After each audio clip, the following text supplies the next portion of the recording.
Today is the 21st session of International Forum for Promoting Homeopathy Curtain Raiser session, and our country participating today is United States of America. Homeopathy, as we all know, was very well popular in the beginning of the 20th century in the United States of America. Many of the books that we study today are written by American homeopathic doctors like Hend and Dr. Herring and many other stalwarts of homeopathy. So today, there are the big resurgence of homeopathy in America, and we need to stimulate that further. So our International Forum for Promoting Homeopathy is an important venue that resurgence to stimulate, inspire, and make a collective effort globally, including in America, from one of the most important hubs of homeopathy in the world, from Kerala. So the participation of America, United States of America in our curtain raiser session is a very important thing. So I hand over the section without delay to the moderator, Dr. Kathy Meleman, or Dr. Jacob Matthew, or Dr. Joanna Koti, who will be moderating. So please take over the session. We are eagerly waiting to see and hear from you people. Over to you.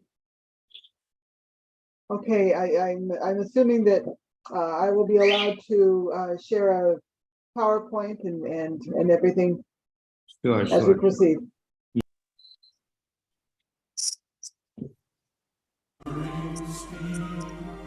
As it fitfully blows, half conceals, half discloses. Now it catches the gleam of the morning's first beam. In full glory reflected, now shines on the screen.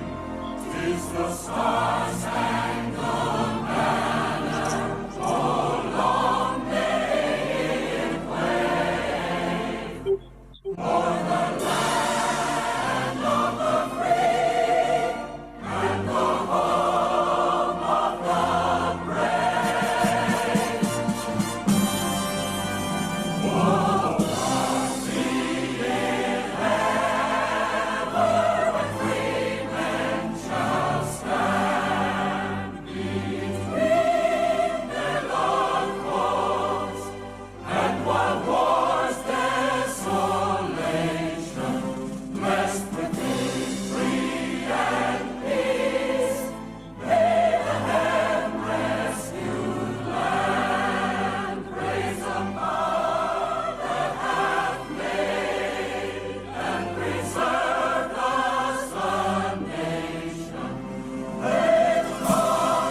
Good morning, good evening to all of the friends of homeopathy all around the world. Let me introduce the president of the day, chairperson of the day, Dr. Joanna Koti. She is from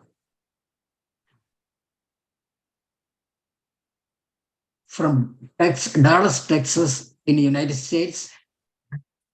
She has been graduated in homeopathy from Dr. Jeremy Scher's Advanced Homeopathy School, and also She's a diplomat in National Committee for Acupuncture. She also has been graduated from Pacific Academy of Homeopathy in San Francisco. She was an apprentice of one of the first generation homeopath, Dr. Hazel Parcellus. He is from France. And Dr. Joanna is doing a lot of research in province of medicines, homeopathic medicines, and like that. We have a lot of things to say about that, about her credentials and everything like that. Over to Dr. Joanna Curtis.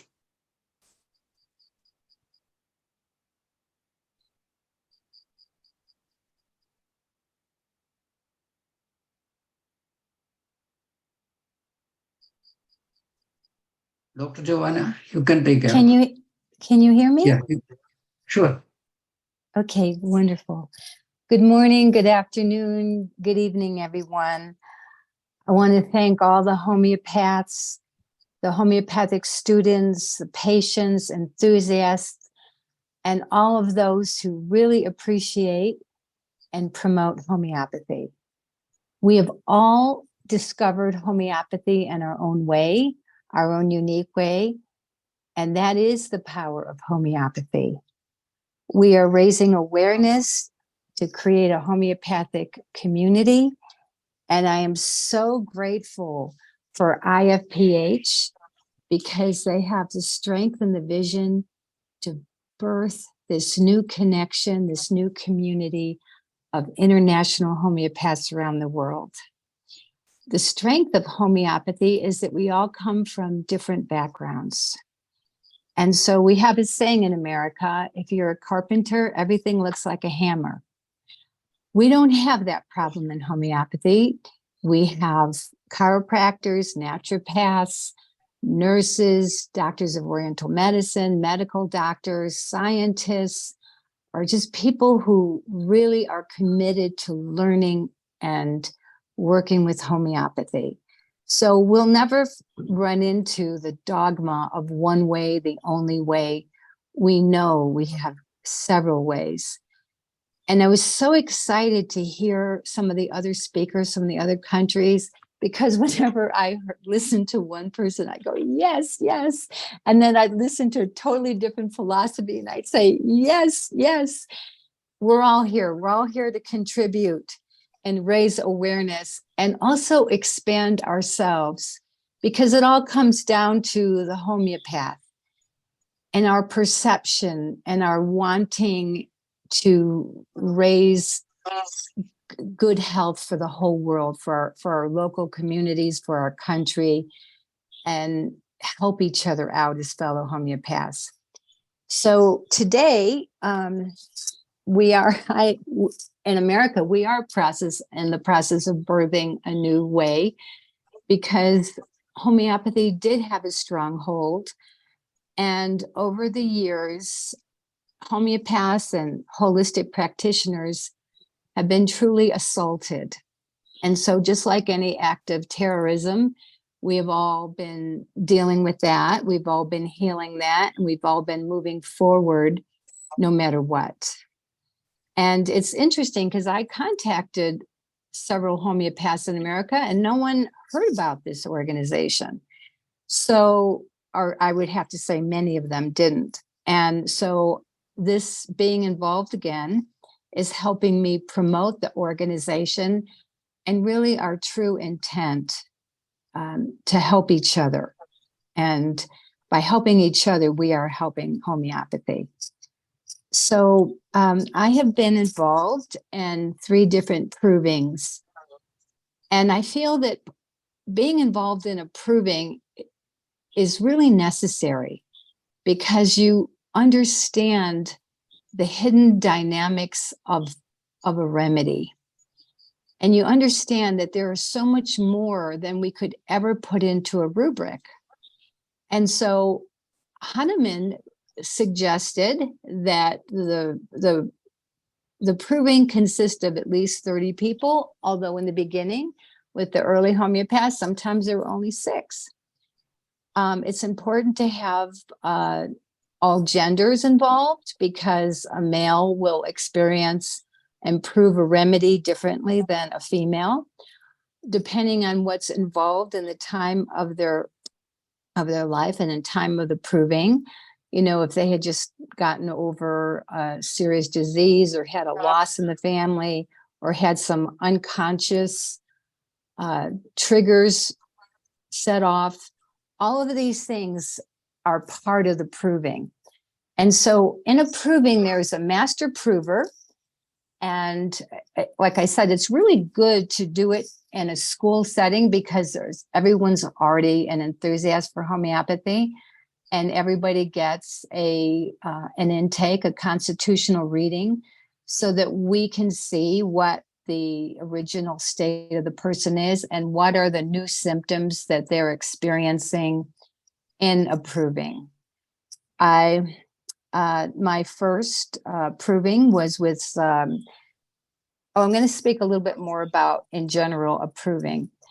And so even though there might be only one person who has a new symptom, that symptom, that proving could really help so many people, even if it's just one person experiencing the symptom. And I've listened to a lot of talks about organizing and presenting documentation for remedies. And after being involved in provings, I realized that we cannot fit into the Western medical model. We are a different paradigm. And what's really important is that we document the provings, we document the symptoms, and then we have people who are really strong and knowing homeopathy, but love categorizing, love condensing the information to share with people. And that's a whole nother master gift. It's a whole nother world of condensing all the material and applying it to rubrics, applying it to the essence of the remedy. And so, like I said, schools or seminars are an excellent place to do approving because we're already homeopaths. Like I said, the first proving I was involved in was silkworm, and it was created and directed by the late Melissa Anna Asilam on the island of Lesbos in Greece. Melissa was one of my teachers at the Pacific Academy of Homeopathy. And she used to take students to Greece and to look at the plants that were used in homeopathy. And also she liked to do provings there. And so in the proving, I'm going to just give you the essence of silkworm. They eat the mulberry plant until they die. And so the essence of silkworm is that you work till you die.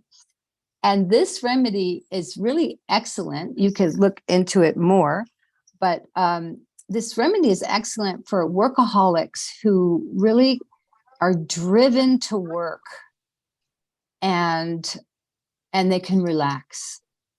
Everyone had teary eyes. People broke out in herpes. It's very interesting. It's a neurological remedy as well. But I just have time to give you the essence of it.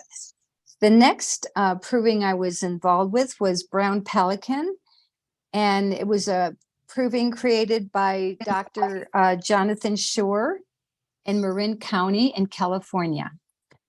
And so, in just talking about the vibrations of remedies and synergy of experiences, I used to go to the beach several times a week. The beach there in Northern California is not like a sunny tropical beach. It's freezing. You have to dress up like you're going snow skiing. And I used to go along and, and there were birds there. But when I was in the proving, not knowing what the remedy was, I had a pelican poop on my head. And so when I told the group that, they were all laughing. And then at the end, we found out why. Now, the essence of brown pelican is that when you follow your own integrity, you find perfect freedom. And most people, when they were proving it, had a very uplifting experience of freedom and flying and being their own person. And I had a very different experience. My arm was bent like this and I couldn't move it. Like I had a broken wing. And Dr. Shore said to me, it's really good you did this proving, because I really did have a healing. As a child, my wings were clipped, and this really helped me come into my own integrity and have the courage to find my own freedom, which was very different from the environment in which I grew up. The next proving was dragonfly, Caloplexix splendida. And I did this proving in Denver, Colorado with Jeremy Shear, wonderful homeopath, master of provings. And I learned a lot in this proving because the men and women had very different experiences, very different new systems. As it turns out, dragonfly, comes from prehistoric times. It used to have wingspans of like 60 feet. Now they're just little dragonflies. But we all had dreams that we were 17 years old and remembering things from being 17. As it turns out, a dragonfly lives about 17 days. And we all had experiences of, like, I had experience of honey. We all had experience of honey, but I was raised in an Eastern European family. I mean, we were American, second generation, my parents, but we were still very Eastern European. And so we ate, meat and potatoes, but I do eat meat, but not that much.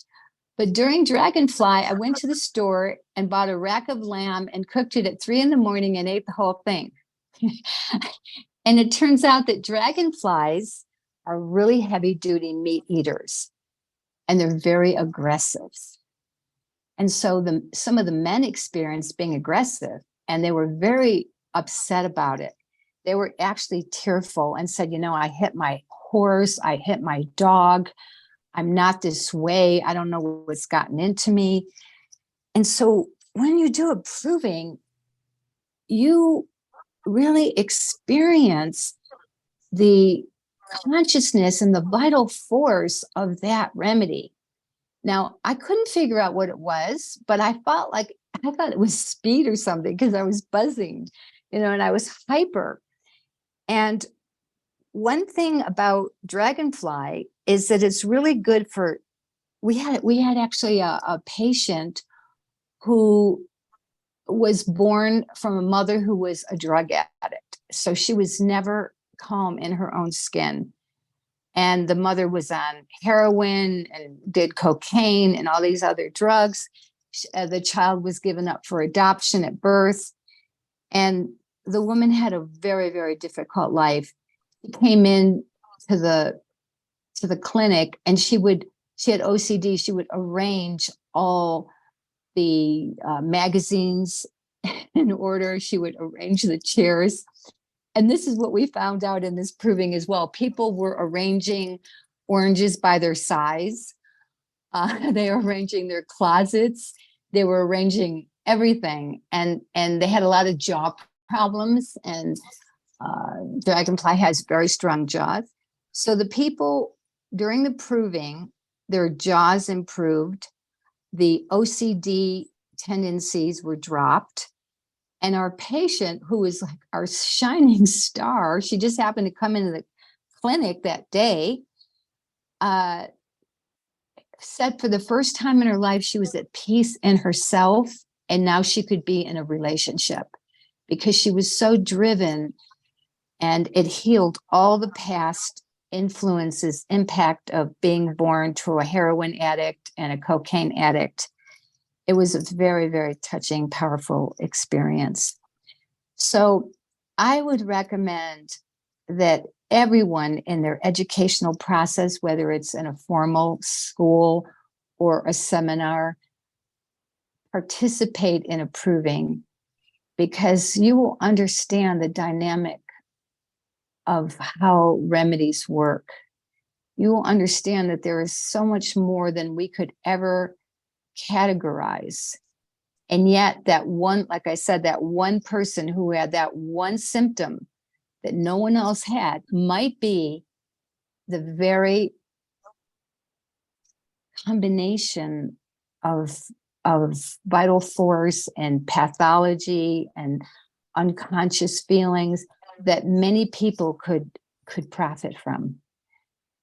So I think that in our practice of homeopathy, we need, this is valuable information, and we need someone who knows how to categorize it and give it to the people who write the computer programs that help differentiate and find remedies for our fellow homeopaths, because it would be such a waste if this information and this knowledge were lost to the community. There's so much to gain in new provings. It's exceptional.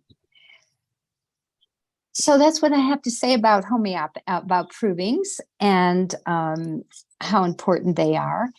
You really don't know it until you experience it. I can only give you information about what happened to people. But when you're in a proving, there's a collective consciousness as well. And I read in Alan during the proving that sometimes, some people one person is usually given a blank remedy. No one knows what they're taking. Everyone's taking different potencies, different. One person gets a blank, nobody knows who the blank is. And Alan said that it's usually the person who receives the blank is the one who experiences the most, because they're connecting with the collective consciousness. And my experiences were so intense, but I'm an empath and I'm also a transmedium healer, so I'm used to working with energy. I had the blank, and that blank brought me to my knees. So I just want to say that in approving, you learn how to go outside of the box. You learn to experience more. So that is my conclusion for you in my sharing of the importance and the power of provings. And now I'd like to introduce my fellow homeopath, Leah Bello. She is a full-time nurse practitioner, and all of us presenting today have just met each other over the last day or two. And what's really interesting is that Leah Bello and I both studied with the same naturopath many, many years ago, probably like 25 years ago. I did an internship with Dr. Parcells, who was 101. I studied with her for 3 years. She became a naturopath at 40 and worked in her field for 65 years. And Leah met her when Dr. Parcells went to Washington or somewhere on the East Coast. They brought her to teach there as well. So you never know how you're going to spread the word. You never know what kind of impact you're going to have on people. And you never know that little seed that you plant for homeopathy, how it's going to grow into a huge oak tree. So on that, I'd like to welcome Leah Bello and let her tell you about her beautiful journey in practicing and teaching homeopathy. Thank you. Hello, I'm Leah Bello. I'm a family nurse practitioner and homeopath for about 43 years. And I've taught many, many courses around the United States that allowed nurses to get credit for this learning and allowed families to use their homeopathic remedy kits. So I'm honored to be here today, and I'm going to speak about two organizations that are based here in the United States that have been a big part of the history of homeopathy. Can I share my screen, please, Dr. Matthew? Sure, you can share. Okay. Can you see it? No. Click on share screen all the way in the bottom, and then click on your Okay. article. Yeah. There it is. Okay.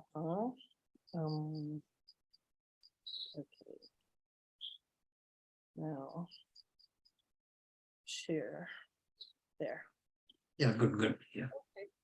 The National Center for Homeopathy was founded around 1976 in the United States. And before that, there was not too much organization of homeopathic doctors or anything. And there was the American Federation of Homeopathy that ran the 2-week doctor's course that had been going since about 1930.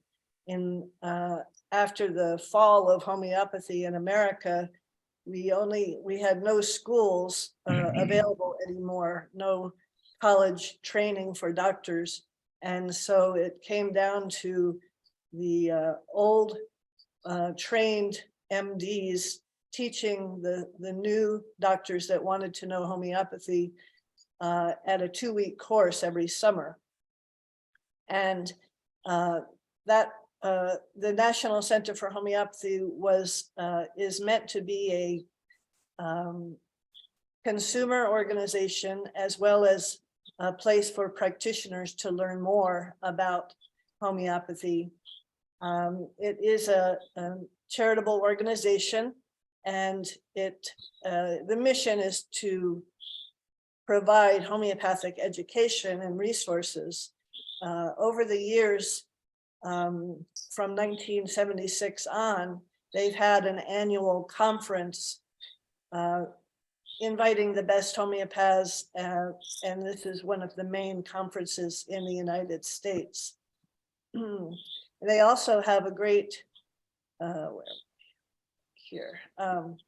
they have a quarterly magazine. This is a copy. You can see my picture.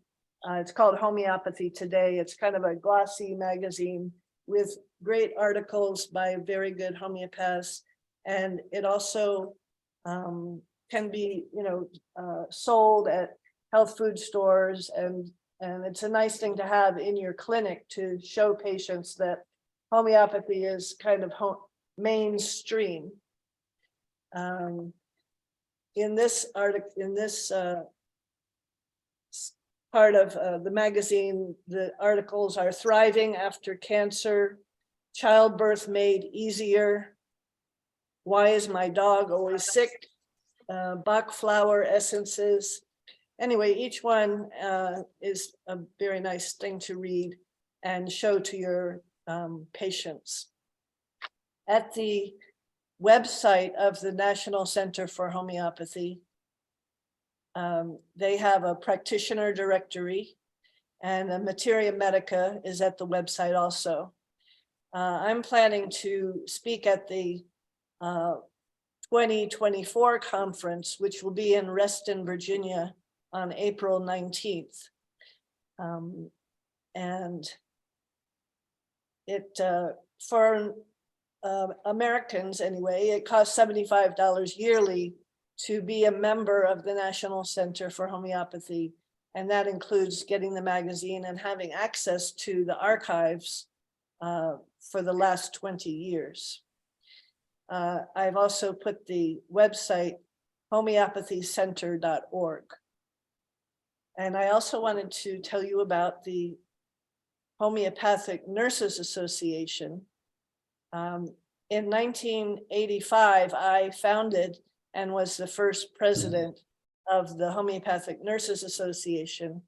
Usually in other countries, I think, nurses are not thought of as homeopaths, but many nurses in America, and I feel around the world, would like to be homeopathic practitioners. And many nurses do go to homeopathic schools and become homeopaths, but that doesn't mean that you have to stop being a nurse.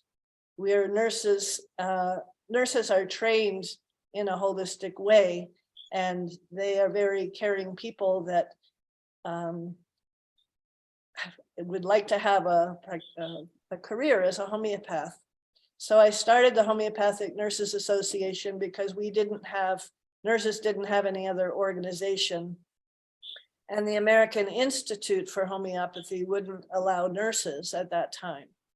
And so we started a membership organization, and I became a nurse, a homeopathic nurse practitioner, which is a way in America that you can actually practice medicine with the license of a nurse practitioner. So that's another way that nurses can advance in their career. So the Homeopathic Nurses Association is a membership organization, and we have professional development classes and a mentorship program. And then it's a professional support organization for nurses all around the world who are interested in or use homeopathy either just with their family and friends, or they can become homeopathic practitioners. We have about 80 paying members, and we're ready to reach out to other countries and see if there are nurses in other countries. We're starting with the English-speaking countries like England and United Kingdom and India.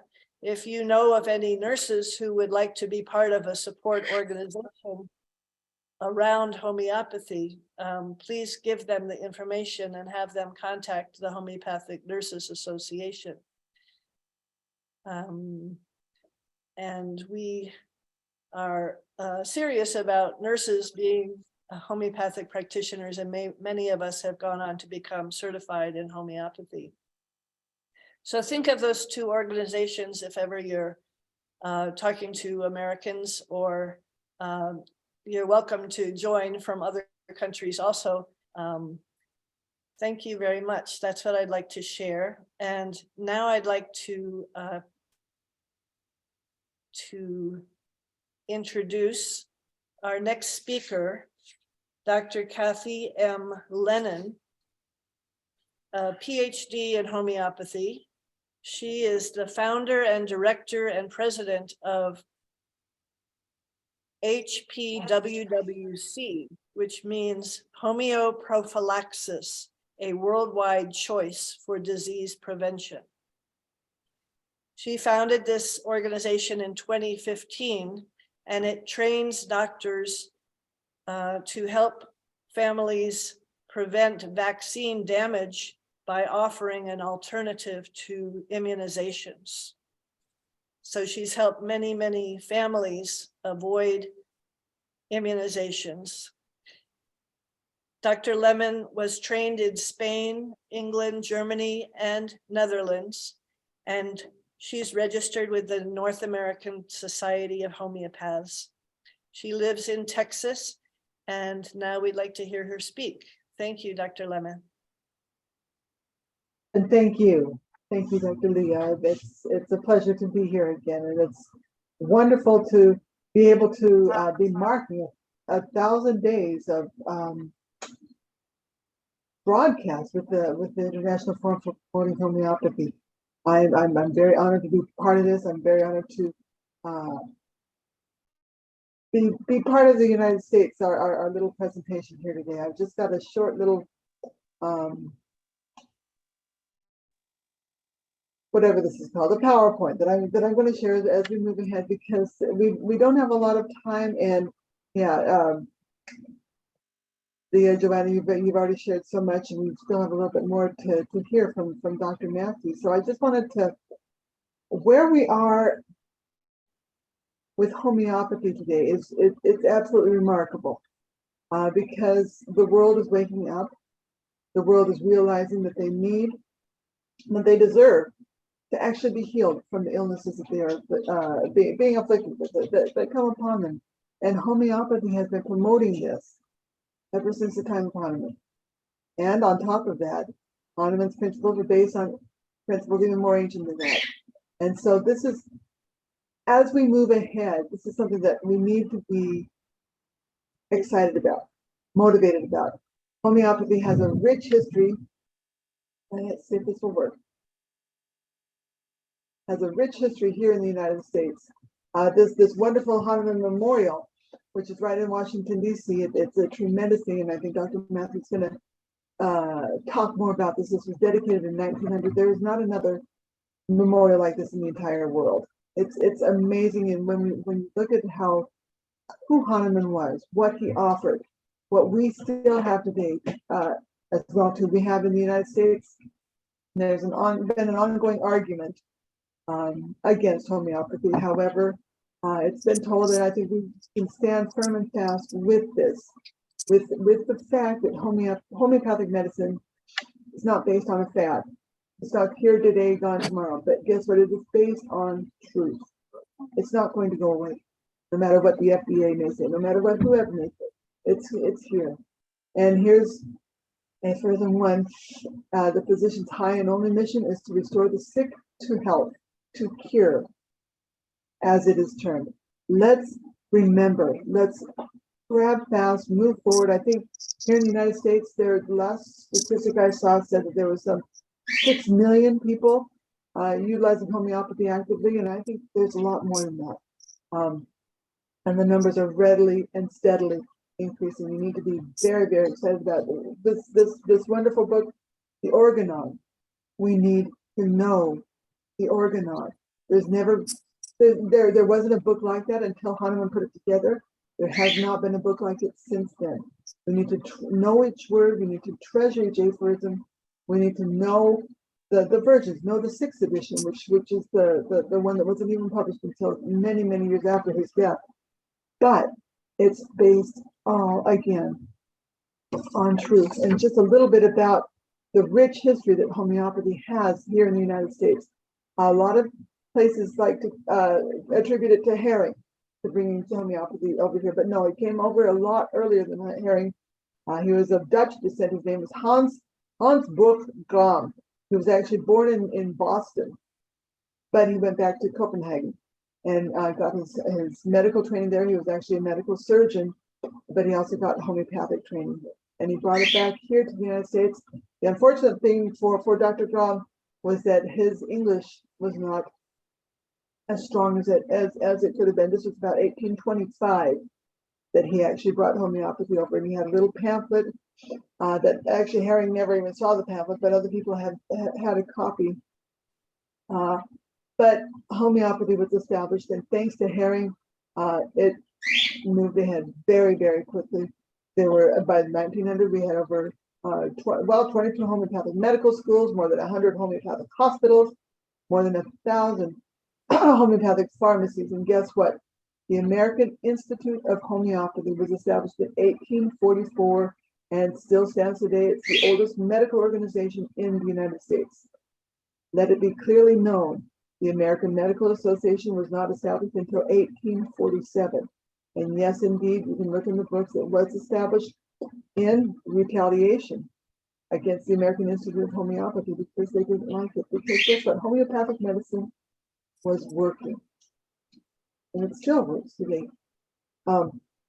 We have homeopathic medicine today is still based on the Homeopathic Pharmacopoeia of the United States, which has been in continuous publication since 1897.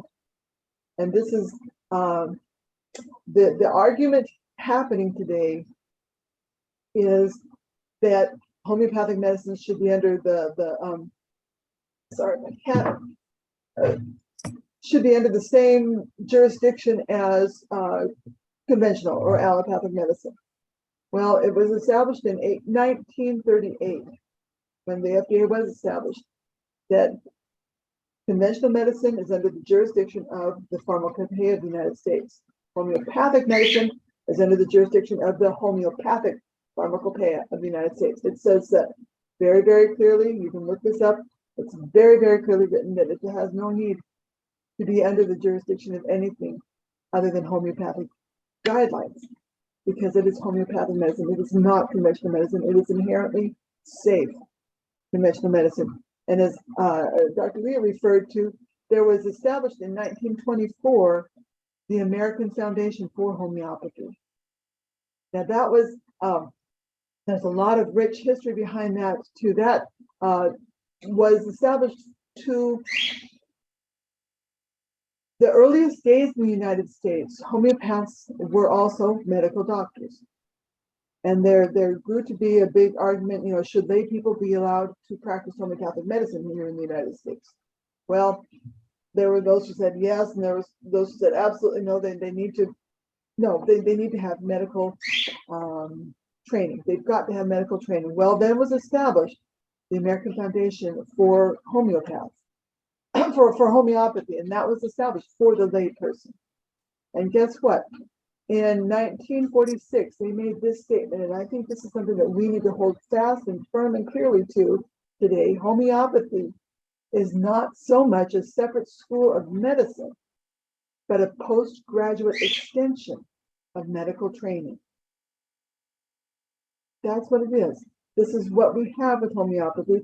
We have the Flexner report. I've referred to that in earlier things. It's very good to know about what the Flexner report says. It's all of maybe 3 pages in it that talks about homeopathy, but you can tell as you read it that apparently Mr. Flexner, who was not a homeopath, he was an educator.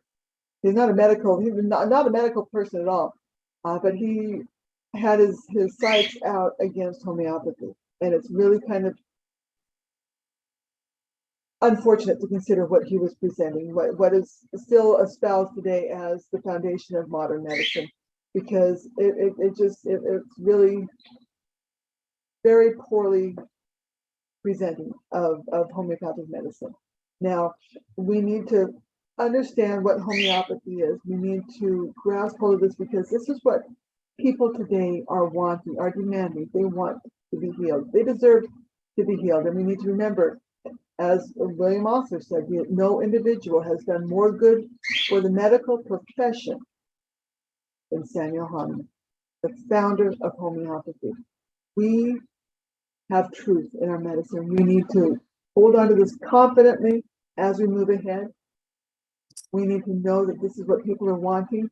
Here in the United States, opportunities, well, and I didn't say this, the American Foundation for Homeopathy became the National Center for Homeopathy in about 1974, 1976, right around that time.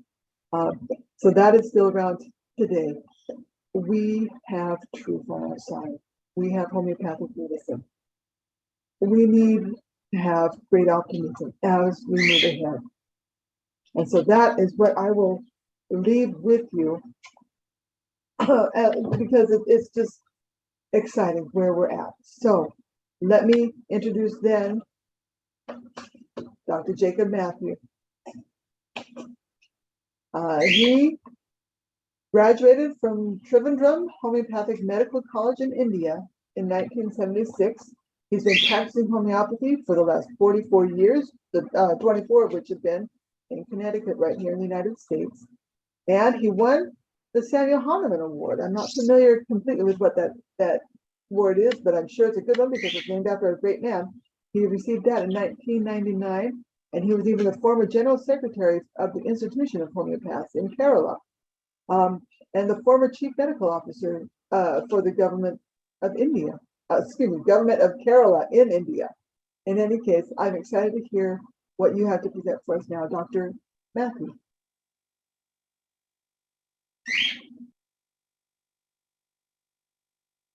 Thank you, Dr. Kathy Limon. Kathy Limon. Again, let me share my screen. Okay, 1 second.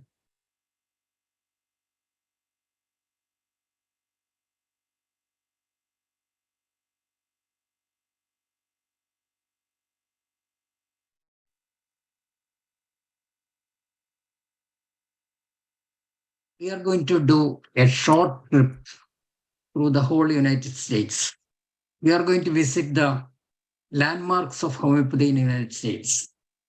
We'll start from the heart of the United States, that's Washington, D.C., the capital of the United States. From the capital of the United States, just walkable distance from the Capitol Hill, just maybe 100 or 200 meters away from Capitol Hill, there is a monument of Dr. Hahnemann, Dr. Samuel Hahnemann. This was built in around the last of 1800. You can see the screen, right? Yes. You should put it on slideshow. Okay. Now we can see some pictures of the back of the monument. See the engravings like non inutilis voxi, odds appear, there to be wise, and so many things like this. It's a very beautiful monument. Just walkable distance from White House to maybe 200 or 500 meters away from White House. And also it's close to the Washington Monument. That's all. This is the Washington Monument. Behind the Washington Monument, we can see the Capitol Hill. That's the Parliament of Auditorium of the United States. This is the real picture of the Capitol Hill. So in between Capitol Hill, White House, and the Washington Monument, we have the Hahnemann's monument in between that. This is the White House. Again, there is another picture of the White House close to Hahnemann's monument. You might have been heard about Mark Twain, the famous philosopher who lived in United States. He says that you may honestly feel grateful that homeopathy survived the attempts of the allopathists. He was a philosopher like Gandhi, who supported homeopathy in India. He was a writer like Rabindranath Tagore in India. He was also a strong supporter of homeopathy in India. And this is the home house of Mark Twain. This is situated in Hartford, Connecticut, maybe close to my house. And this is the entrance of the Mark Twain house. Entrance, we can see a lot of books. I couldn't see any books about homeopathy here, but he was a strong supporter and for us. See, this is the picture of Hahnemann College, Philadelphia.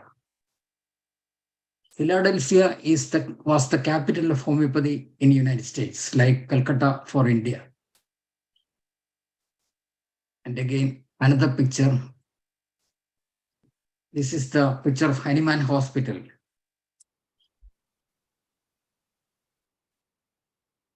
And there is another funny thing. You know, Dr. Kent was born in the state of New York. The exact place, the name of the place is Woodhull, Woodhull. That's close to Connecticut State, in the border of Connecticut State. There is a small town named Town of Kent, close to Dr. Kent's house. There is another beautiful fort in this town of Kent. But I couldn't see any close relation between Dr. Kent and the town of Kent or Kent Forts. I did a research to everywhere, but I couldn't see any link between that. This is another picture of Kent Falls. And again, This is the picture of the West Philadelphia General Homeopathy Hospital. It was about the late 1800. Now, this is the picture of another hospital, Hahnemann Hospital in Philadelphia, with 18 floors during the year 1800 and the last of 1800, with 658 beds and accommodation of 750 students during the last of 1800. And this is the picture of another homeopathic medical college in Pennsylvania, Philadelphia. That's also in Philadelphia. It was in 1848.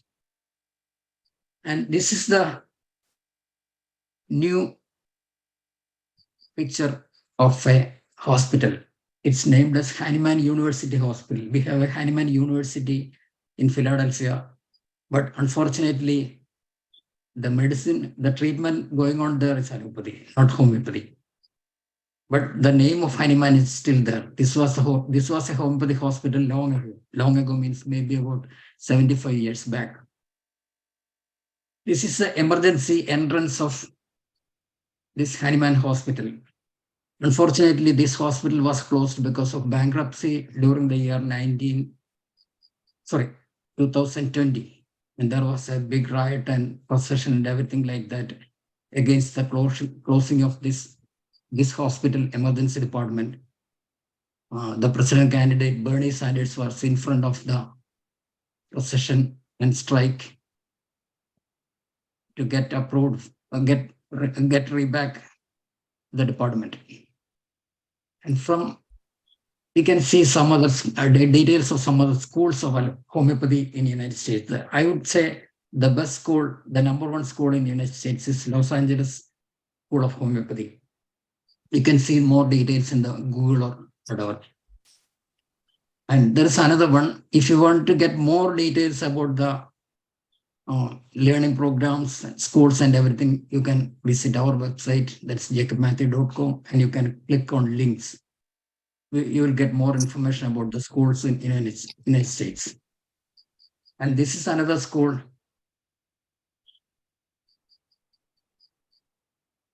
See, Quantum University. And there's another school like Homeopathic Practitioners Program. They are doing AMC of Homeopathy.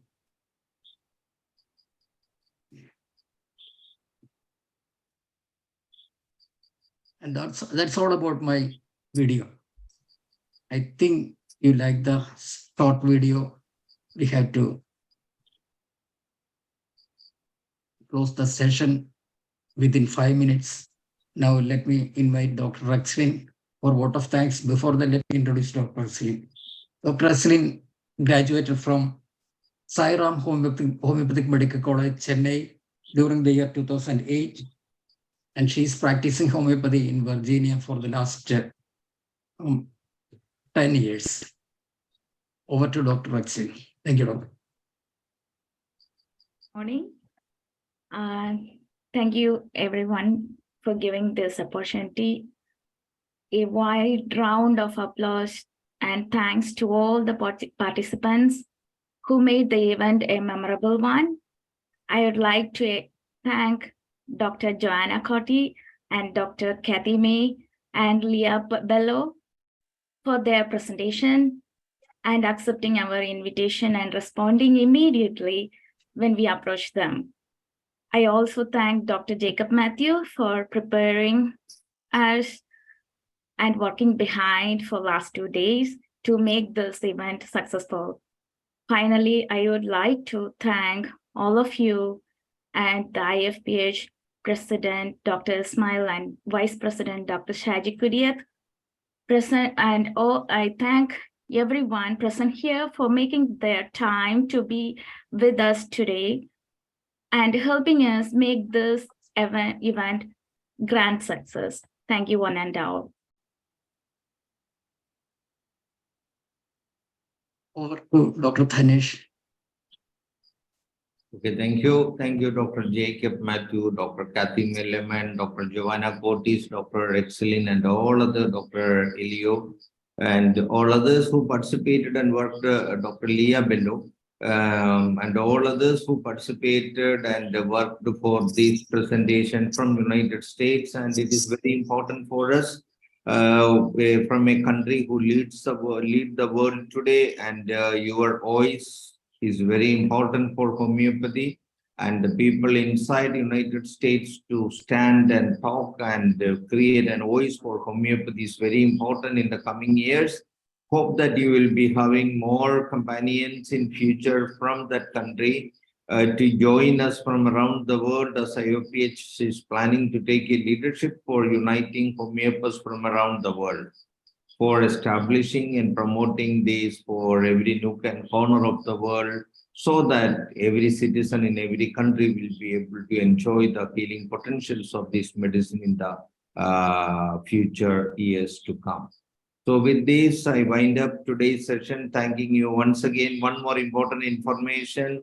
Every participating country in this cut and tracer program of IOPH will get 1 day every month to have presentations in our forum. I appreciate all of you and your friends should be brought to this forum so that we will be able to listen to you about whatever you wish to share internationally in our platform.